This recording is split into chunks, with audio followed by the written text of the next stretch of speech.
Hi hello friends, welcome back to MS4 vlogs. ఈరోజు మన vlog వచ్చేసి మురుడేశ్వర్కు సంబంధించినటువంటి వ్లాగ్.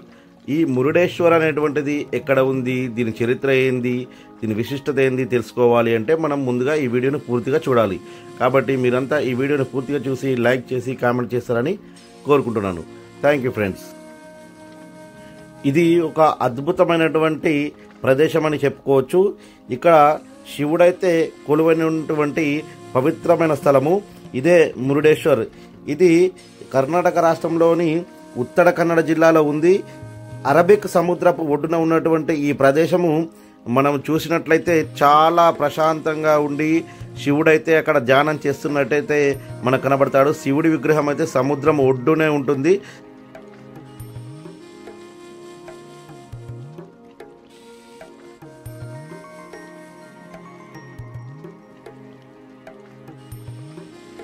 ఇక్కడ ప్రత్యేకత ఏంటో తెలుసా?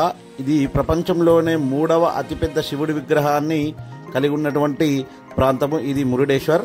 123 అడుగుల ఎత్తులో ఉన్న ఈ శివ విగ్రహము విశాలంగా ఆకాశాన్ని తాకేలా ఉంటుంది.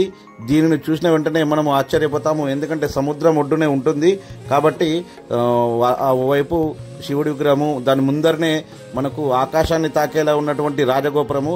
ఈ రాజగోపురం అయితే 20 అంతస్తుల్లో ఉంటుంది. ఈ 20 అంతస్తుల్లో ఈ గోపురంలోకి మనం ప్రవేశించాలంటే లిఫ్ట్ ద్వారానైతే మనము దీన్ని ఒక్కొక్క గోపురం ఉన్నటువంటి అంతస్తులోకి వెళ్ళి చూసి రావచ్చు. అలాగే ఓవైపు సముద్రం, మరోవైపు శివ విగ్రహము. ఇది ఒక అద్భుతమైనటువంటి దృశ్యం అని చెప్పేసి చెప్పుకోవచ్చు.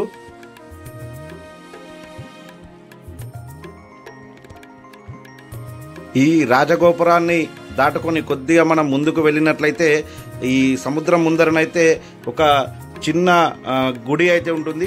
ఈ గుడి లోపల గర్భగుడిలో మురుడేశ అనేటువంటి లింగం అయితే ఉంటుంది. ఇది చాలా అత్యంత పవిత్రమైనదని చెప్పుకోవచ్చు. ఈ లింగానికి కూడా మనకు పూర్వకాలంలో దీనికి పెద్ద చరిత్ర ఉందని తెలుస్తుంది. ఈ స్థలానికి సంబంధించిన పురాణ కథను కూడా మనం తెలుసుకుందాం. పూర్వకాలంలో రావణుడు ఆత్మలింగాన్ని తండ్రి శివుడి నుండి పొందినప్పుడు గణేశుడు చేసిన మాయ వల్ల అది ఈ స్థలంలోనే ఇక్కడ ఉండిపోయిందని చెప్పేసి, ఆ ఆత్మలింగాన్నే ఇక్కడ మురుడేశ లింగంగా పేరు వచ్చిందని చెప్పేసి, దాని ద్వారానే మురుడేశ్వర్ అనేటువంటి ప్రాంతము ఇక్కడ విలసిల్లిందని చెప్పేసి, అందుచే ఇక్కడ ఆలయాన్ని నిర్మించారని చెప్పేసి ఇక్కడి స్థల పురాణం అయితే మనకు చెబుతుంది.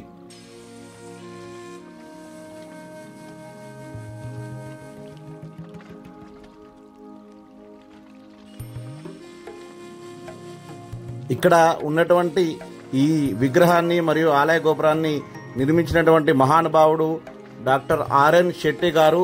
ఇతను ఒక పారిశ్రామికవేత్త. తాను సంపాదించిన ధనంతో ఇలా దేవునికి ఆలయం నిర్మించడము ఆయన ఆశంగా పెట్టుకున్నారు. ఈ శివుడి విగ్రహాన్ని 2006లో పూర్తి చేశారు. విగ్రహం అంతా స్టీల్ కాంక్రీట్తో నిర్మించబడి ఉంటుంది.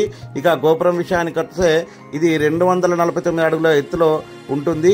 ఇది అద్భుతమైనటువంటి శిల్పకళ అని చెప్పేసి చెప్పుకోవచ్చు.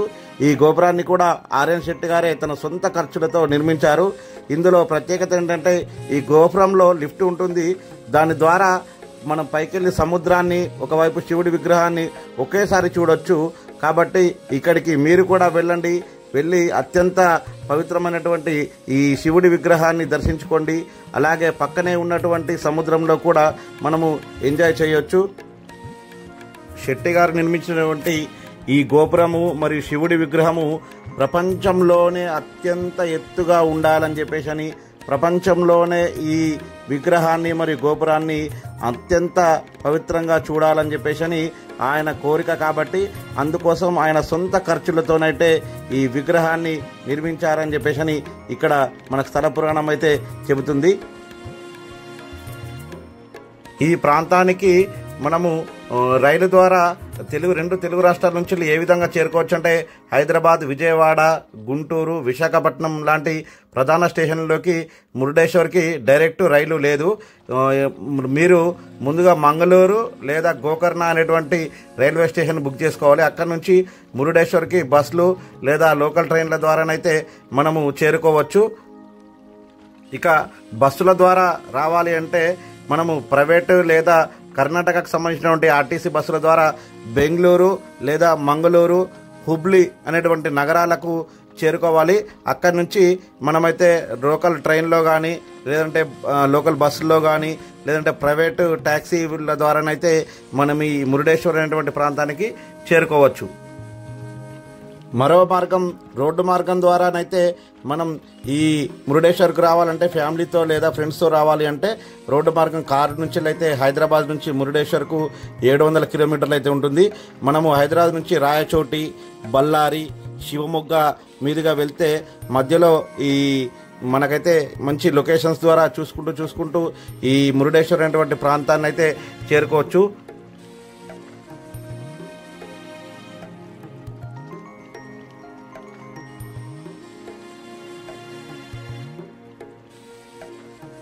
లిఫ్ట్ ద్వారా ఈ గోపురం లోపలికి వెళ్ళి మనం లాస్ట్ ఉన్నటువంటి 18వ అంతస్తులో మనం ఈ గోపురం నుంచి వెళ్ళి ఈ శివుడి విగ్రహాన్ని మరియు అటు పక్కనే ఉన్నటువంటి సముద్రం యొక్క అందాల్ని చూడాలి అంటే ఈ గోపురం ఎక్కాల్సిందే. చూడొచ్చు మనం ఏ విధంగా ఉందో, మనకు 2 కళ్ళు చాలా ఉన్నంత మనకైతే కనిపిస్తుంది శివుడి విగ్రహము. చూడొచ్చు మరోవైపు సముద్రము, దీన్నే అరేబియా సముద్రం అంటారు. ఈ అరేబియా సముద్రంలోనే మనము రకరకాలైనటువంటి ఆటలను కూడా ఆడుకోవచ్చు. సముద్రంకు సంబంధించినటువంటి గేమింగ్స్ కూడా ఇక్కడ మనకు అందుబాటులో ఉంటాయి. కాబట్టి మీరు కూడా ఈ ప్రాంతాన్ని తప్పకుండా సందర్శించండి. ఈ ప్రాంతాన్ని ఫ్రెండ్స్తో మరియు ఫ్యామిలీతో తప్పకుండా టూర్ ప్లాన్ చేసుకోవచ్చు. తక్కువ బడ్జెట్లోనైతే మనము వెళ్ళి రావచ్చు. నేను చెప్పిన విధంగానైతే మీరు కూడా ఈ ప్లాన్ని ఎంచుకోండి. Thank you friends. ఈ వీడియో గురించి మిమ్మల్ని ఒక లైక్ మరియు ఒక కామెంట్ని అయితే అడుగుతున్నాను. తప్పకుండా మీరు మీ అభిప్రాయాన్ని కామెంట్ రూపంలోనైతే తెలియజేయండి. అలాగే ఒక లైక్ ఇవ్వండి. Thank you friends.